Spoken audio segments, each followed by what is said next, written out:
গাজীপুরের কালিয়াকৈর উপজেলার সাগাসর এলাকা, চারপাশে ছড়ানো বাঁশের গাদা। কেউ ফালা বানাচ্ছেন, কেউ বা বাঁশে চাষ দিচ্ছেন। এভাবেই দিনভর চলে খারিবা মাছের ছাকা তৈরির কাজ। বহু বছর ধরে এখানকার মানুষ বাঁশের তৈরি এই মাছের খাড়ি বানিয়ে জীবিকা নির্বাহ করে আসছেন।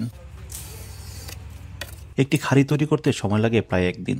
বাঁশ শুকিয়ে ছাল তুলে ফালা কেটে একত্রে বেঁধে রাখতে হয়, আর সব কাজই করতে হয় নিজের হাতে। বর্ষা মৌসুমে মাঠে মাছ ধরার সময় বাড়ে এই খাড়ির চাহিদা। 14 বছর ধরে আমি এই জায়গায় কাজ করি, এটা খুব ভালো চলে।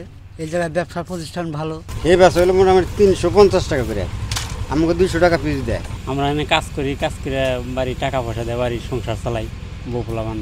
কিন্তু প্লাস্টিক ও জালের তৈরি পণ্যের ব্যবহার বাড়ায় এখন বাজার কিছুটা মন্দা। তবু ঐতিহ্য রক্ষা আর জীবিকার তাগিদে কারিগররা ছাড়তে পারছেন না তাদের পূর্বপুরুষদের এই পেশা। গ্রামীণ জীবনের ঐতিহ্য বাঁচিয়ে রাখতে হলে দরকার সম্মিলিত প্রচেষ্টা আর সহযোগিতা।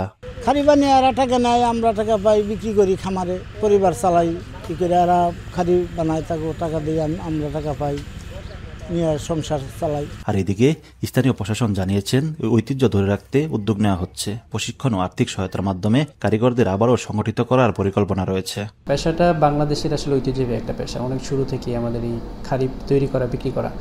তো ওনারা যদি কোনো সরকারি সহায়তার চায় বা তাদের দরকার আছে, এরকম যদি সিনারিও তৈরি হয়, তাহলে আমরা তাদেরকে অনুরোধ জানাবো যে তাদের যে সমিতিগুলো আছে, সমবায় সমিতিগুলো থাকে, তাদের মাধ্যমে, সমবায় অফিসের মাধ্যমে যদি তারা কোনো ঋণ নেওয়ার আগ্রহ প্রকাশ করে, তাহলে সেটা আমরা দিতে পারবো। প্রযুক্তি আর আধুনিকতার এই যুগে টিকে আছে এই বাঁশ শিল্প, যেখানে ঘাম আর ভালোবাসায় জড়িয়ে আছে প্রজন্মের পর প্রজন্মের গল্প।